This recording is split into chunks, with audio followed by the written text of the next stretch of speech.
Hollywood in the 1940s had a glimmer that was almost blinding. The glamour, the parties, the movie stars, it was all a carefully curated illusion. From the outside, Los Angeles looked like the city where dreams came true. But behind the polished surfaces and red carpet events, there was another reality entirely, one that rarely made it into the gossip columns or fan magazines.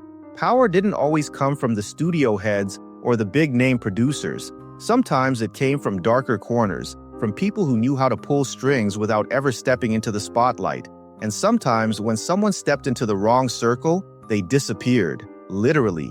This is the story of one such man, a Hollywood player who had it all: money, access, influence. But he made one wrong move, and the result wasn't just a fall from grace, it was murder.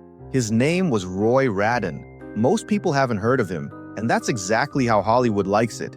But in the entertainment world of the late 70s and early 80s, Raden had built a strange kind of empire. He wasn't a traditional Hollywood figure. He didn't come from a movie family, and he wasn't directing or acting.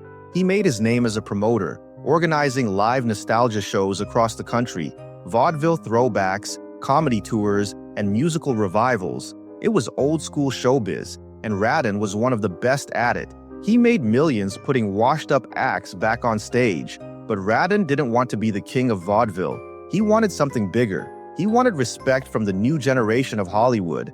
And more than that, he wanted in. By the early 1980s, Raden had his sights set on producing movies. Real movies. Ones that would put him in the same conversations as Coppola, Lucas, and Scorsese. That's when he became involved with a film project called The Cotton Club, a big-budget period crime drama centered on Harlem's famous jazz club during Prohibition. The movie had huge potential: music, gangsters, stars, and prestige. Raden saw it as his golden ticket. But to get involved, he needed access. That's how he crossed paths with Robert Evans, a legendary Hollywood producer with a glamorous past and a chaotic present. Evans had been responsible for hits like Chinatown and The Godfather, but by this time, he was looking for a comeback. He needed funding. Raden had money, and that's where things started to unravel. But Raden didn't come into this deal alone. He'd been introduced to Evans through a woman named Karen Greenberger, also known as Lainey Jacobs.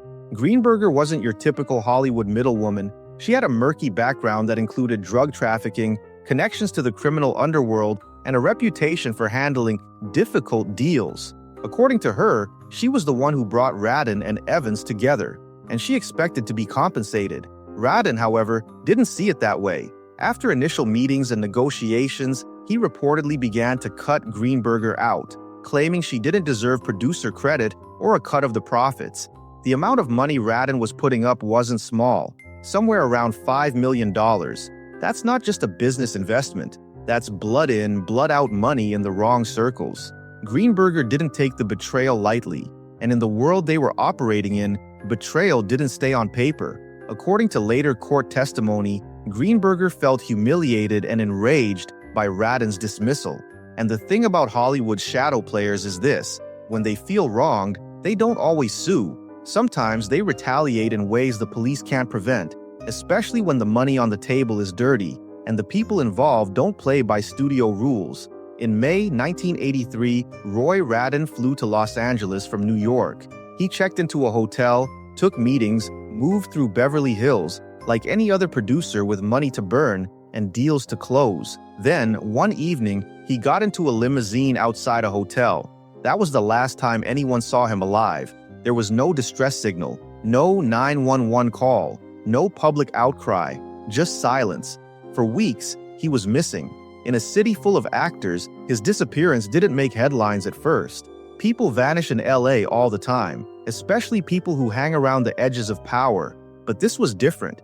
There was an eerie, unsettling quiet around the case. Insiders whispered that it had to do with the Cotton Club. Others claimed Raden had made enemies back in New York, but nobody wanted to go on the record. In Hollywood, silence is often the only currency that matters. It wasn't until 7 months later that the mystery came to a gruesome end. A hiker in the Angeles National Forest stumbled upon a decomposed body in a remote riverbed. Dental records confirmed it was Raden. He'd been shot in the head, execution style, and left to rot in the forest. The details were horrifying. According to investigators, Raden had been kidnapped, beaten, tied up with theater rope, and ultimately murdered. The whole thing had the markings of a professional hit. Police began piecing the case together, and slowly the names came out. 4 people were arrested, including Karen Greenberger.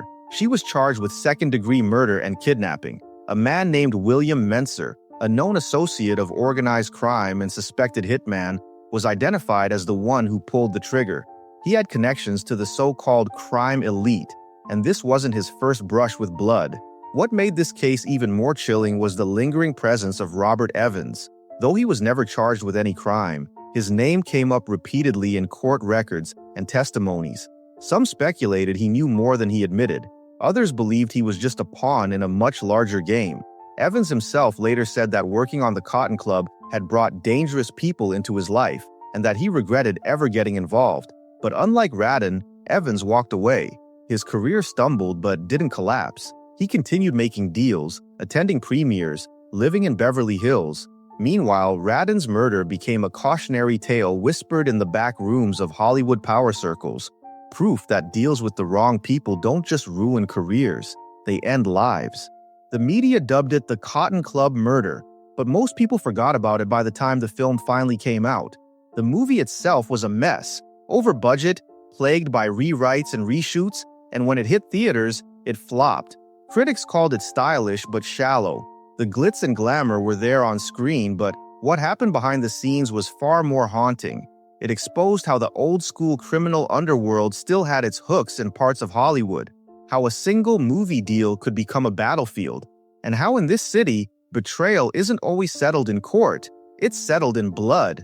The LAPD later admitted that solving the Raden case had taken longer than expected because people refused to talk.